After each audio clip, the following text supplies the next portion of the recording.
This is Gene Lance on the Workers Beat Extra. I'm talking to Mary Chambers. What story was it about your grandfather? Oh, this is a great story, and it really happened.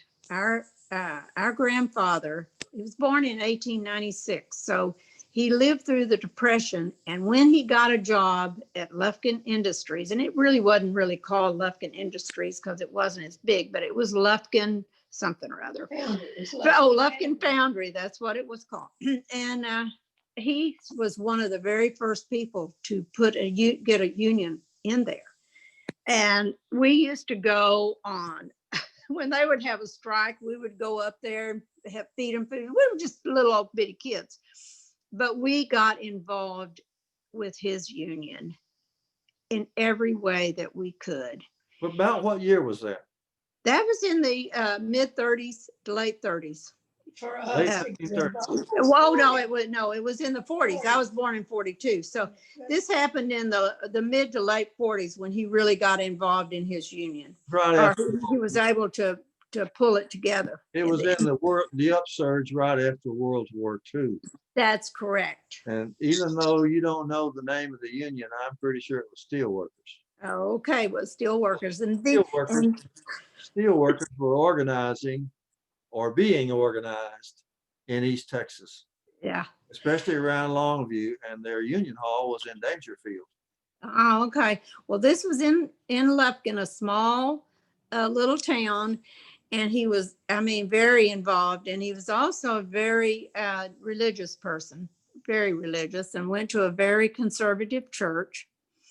And when John F. Kennedy ran for president, the church came out, very loud, came out and said, "You cannot vote for a Catholic. You will have to vote Republican."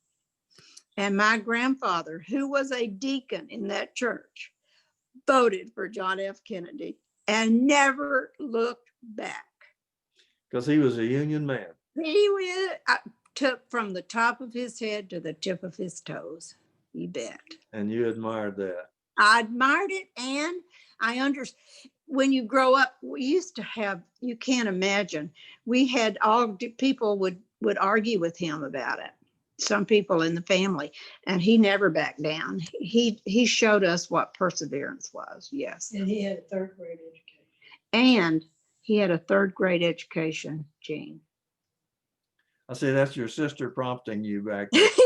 Yeah. Uh-huh. Third grade education. And you know why he had a third grade education? His daddy died and he had to go to work when he was 9 years old. Is that right? That's how people lived back then. But and my grandpa, the upsurge right after World War II was the greatest union upsurge in American union history.